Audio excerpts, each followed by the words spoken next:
How's it going, Cancer Cult? And welcome back to a brand new video. Today, we're going to be starting a new segment where I read scary stories from Reddit, 4chan, and other websites like this. So without further ado, let's jump right into it, shall we? Number 5. In 2013, I moved into an apartment in Oma, Arkansas. I'm not sure if this had anything to do with it, but the apartment complex is right next to a very old graveyard. A little history on this apartment complex. I had lived there 3 times before, in 2003, 2006, and 2009.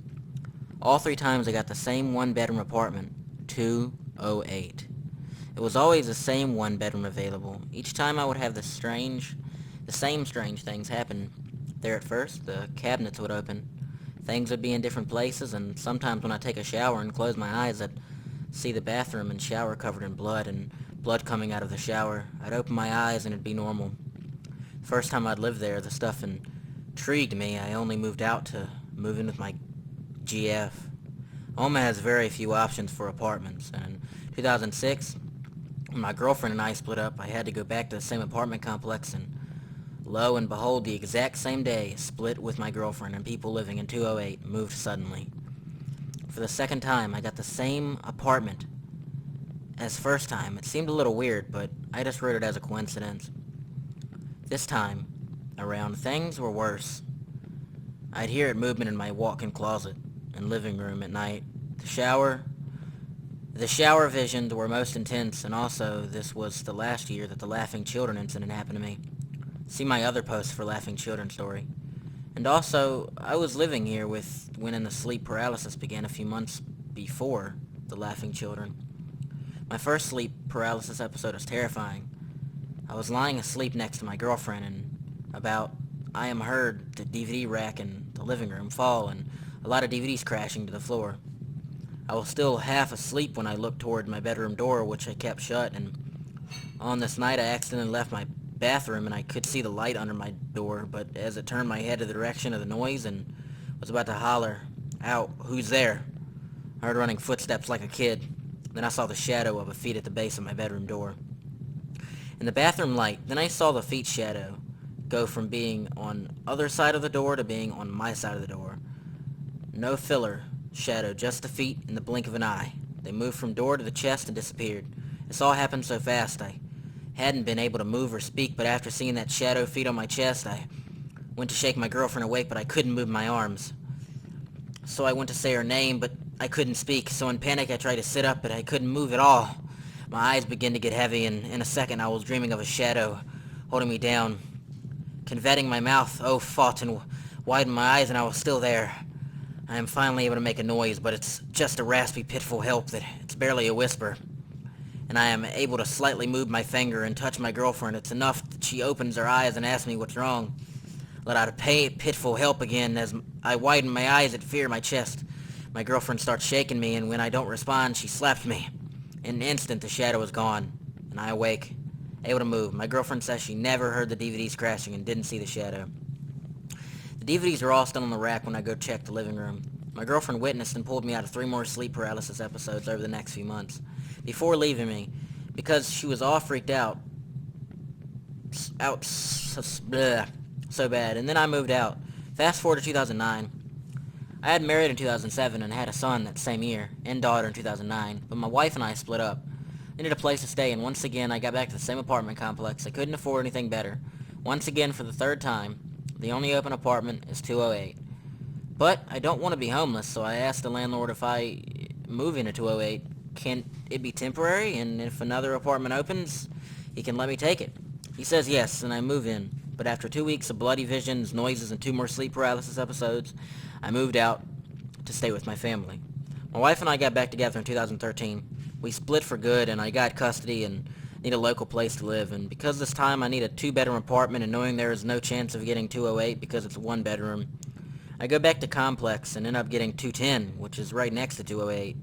The even number of apartments on the 2nd floor and odd on the bottom. 210 was the available 2-bedroom apartment, so I take it and tell myself at least it's not 208.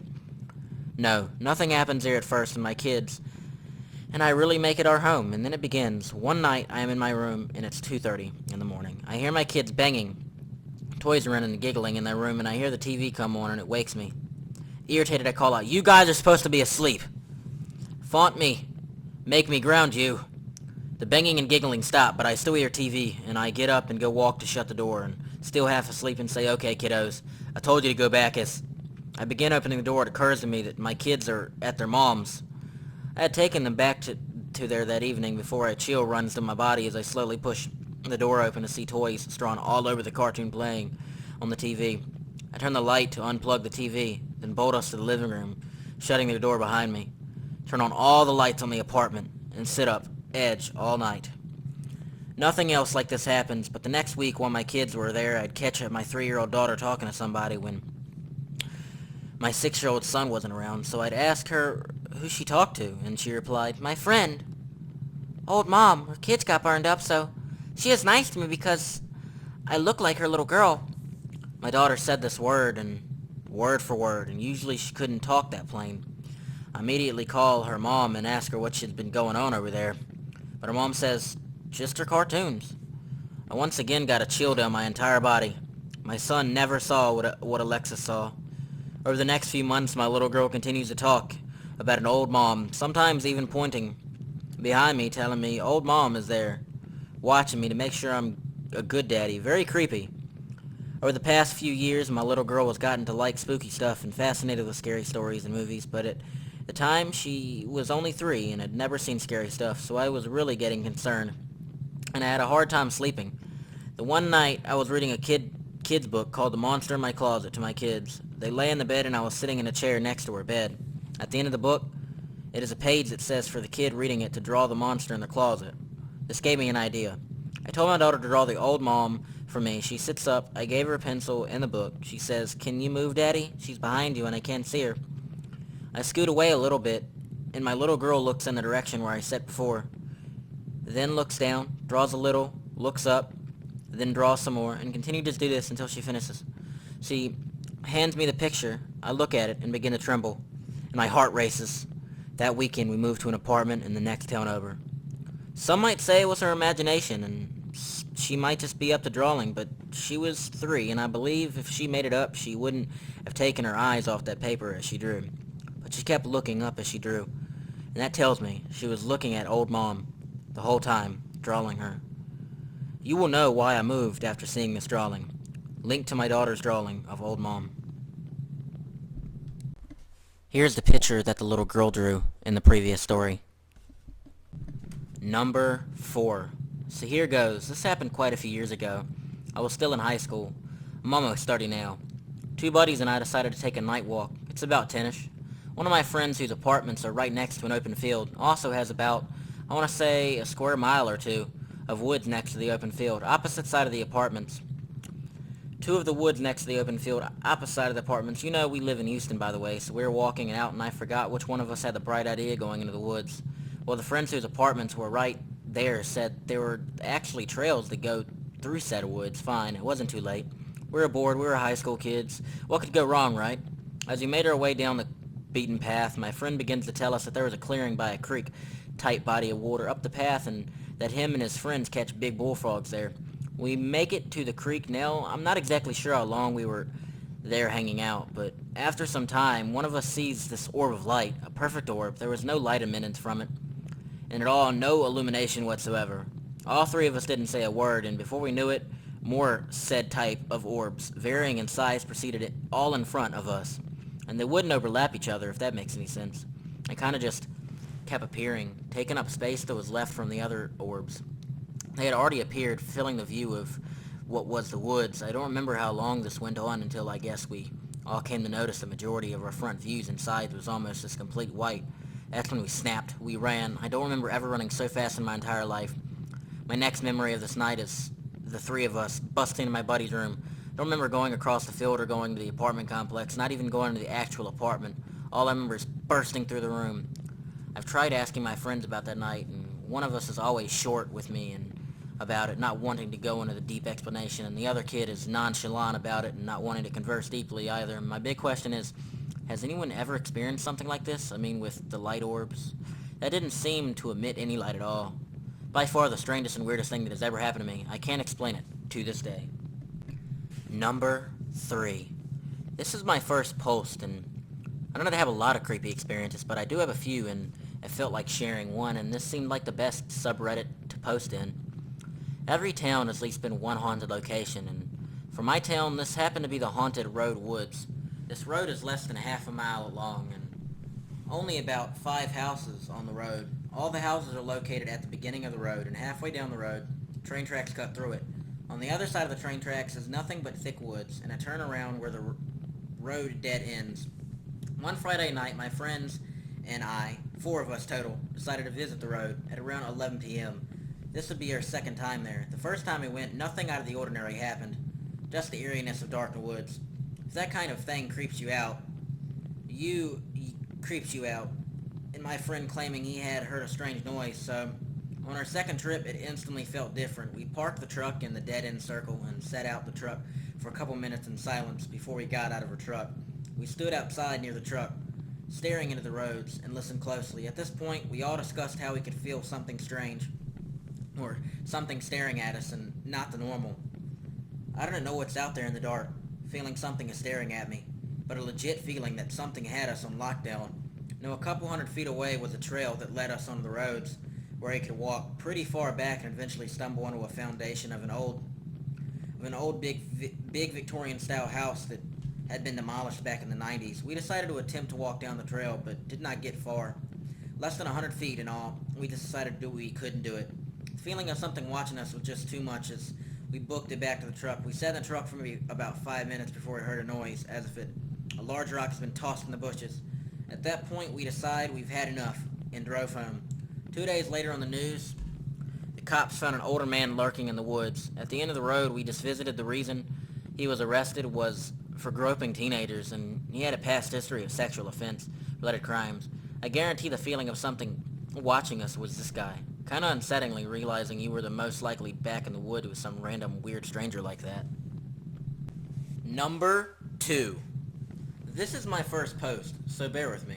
This happened about 8 years ago. Some friends and I decided to go camping. We set up just inside the tree line in a clearing.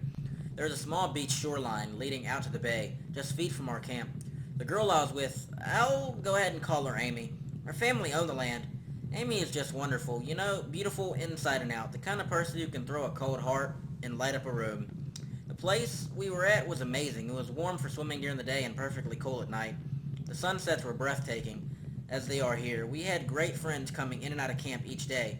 It was nearly perfect. Amy and I even won a bunch of food when we went shopping. The store was celebrating something and raffling prizes. We won all the ones we signed up for.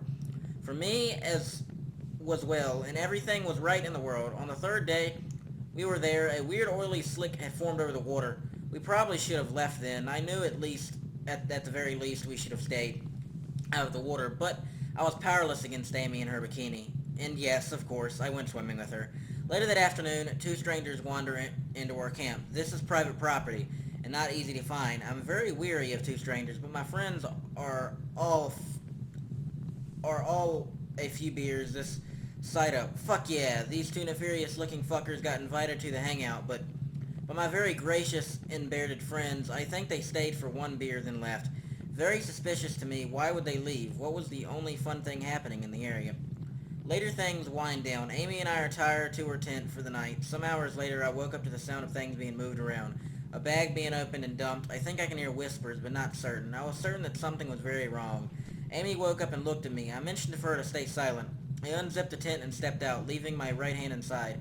About 15 feet away from me are 2 of the nefarious fuckers from afore, rifling through our things. I broke the silence by saying, if you're gonna rob our campsite, you should really steal the axe first. It'll make the campers easier to control as we wake up. As I was saying this, I was pointing with my left hand to my axe. It was about 15 feet away from me, around 6 feet from them. The obvious leader starts towards me. I take 3 steps out towards him, and following with me was nearly 4 feet of mirror polished steel. I had a cold steel baga sword in my right hand. He stopped and looked back at my axe. I said to him, I promise I will let you get your hand on my axe. We stared at each other for a while. Then his friend started freaking out. Come on, man. Let's get out of here. The guy turned around and they both took off. It was so funny watching them run away. They kept looking back to see if I was chasing them. And honestly, I wanted to. I decided on a better option and went back into Amy's tent. She wrapped her arms around me. She said something like, it's okay. You're okay. It's strange, somewhat cold, but also kind of a comforting feeling. The feeling you get when you realize that you are the most terrifying monster in the woods. Some spooky stuff happened a bit later that night. I wasn't worried about it. I turned in towards Amy and went back to sleep. Number 1. This story isn't so much terrifying as it is odd, creepy. This may also jump around a little. I explain my experiences. My sister and my brothers, the timelines do cross occasionally, so I do my best to explain when there's a parallel. The house I grew up in was built sometime in the 50s, maybe even prior to that. I'll see if I can get my brother to send a picture of the writing of the concrete slab on our garage. Used to sand out. My mom grew up in the same house, so someone from the family has lived there for at least 46 years. This is boring background part, so if you're still here with me, here comes the odd stuff. I say this to let you know that my knowledge, no one has ever died in that house. One of the earliest memories happened when I couldn't have been more than 5. I was in my bedroom playing with Matchbox cars, watching Power Rangers on a set of rabbit ears. Mom called for me to go downstairs to get some lunch, and as I got up to run down the stairs, at least very two audible voices said, "No, don't you go yet." Simultaneously, thank the bad guy in Ghost Rider when he says his name is Legion. For what I remember, I wasn't scared. I tried to argue with the voices that if I didn't go downstairs soon, then my mom would be mad. I was even told not to leave. Finally, as I started to leave the room, and all of my Matchbox cars started to spin like tops, I remember running down the stairs terrified. But that's where the memory ends. Sorry, it's been almost 21 years. My next experiences occurred when I was in 5th grade. Some years passed since the Matchbox incident, and I was now the proud big brother of my sister Alex and my brother Zach. Alex is 3 years old younger than me, and Zach 3 years younger than that. I was sleeping in my room when a large bump came from my sister's room, woke me up. I remember laying there, staring at the ceiling and being really fucking annoyed. When I got the feeling I was being watched, I rolled over to my side and saw what I thought was my sister peeking around the door at me. I yelled at her to go away. And then the face disappeared behind the door momentarily before it came back again. I yelled, "Alex, go away." This time the face didn't come back. I stayed there for a few minutes, but couldn't fall back to sleep. I got up and walked down to go to the kitchen, only to see my sister halfway through a bowl of cereal. Years passed and nothing really happened to me again.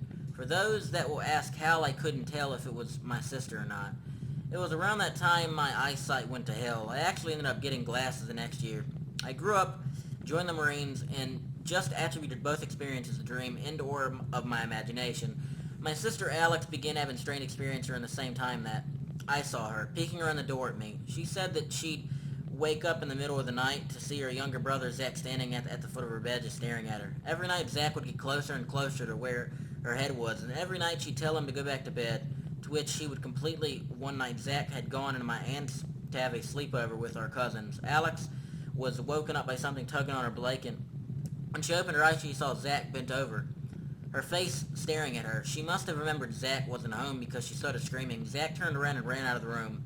She told me all about it the next day, but I'd have missed it as her saying it was only a dream. The first occurrence happened to my brother Zach. I'd been off in the Marines for a few years at that point, so I wasn't there during his experience, but it truly sounds much worse than either of ours. My sisters ran into whatever was in that house. It was around 2010, and my mom's childhood friend Jenny had a pretty severe stroke, making it impossible for her to care for her 3-year-old Gabe. My mom agreed to take care of Gabe for a few weeks until other arrangements could be made. A few weeks quickly became 6 months. Gabe brought with him his imaginary friend George. The whole time weird stuff was happening around the house. Things would go missing and turn up strange places, but no one really panicked. This is until Zach saw George one night. Zach had announced loudly that he was going upstairs to play a video game and started running up the dark staircase. Zach saw the little boy at the top, just figured it was our youngest brother Isaiah waiting for him, but then Isaiah came running up the stairs behind Zach. Zach said he stopped cold in the center of the stairs, looked at the little boy, and then at back of Isaiah before grabbing Isaiah and jumping at the bottom of the stairs. He refused to sleep upstairs for a long time after that. A few weeks later, he was outside playing basketball when one of his shots at the rim and bounced off at a crazy angle towards the doghouse. He hustled over to pick up the ball, only to see the little boy from the top of the stairs standing there next to the doghouse watching him. Zach said he ran inside so fast he didn't even think of even touch the ground. It was at this point that my mom finally told Gabe that George had to go. She ended up praying over the property, and it's been all quiet on the western front ever since. Anybody have any insights as to what the hell was happening at my mom's?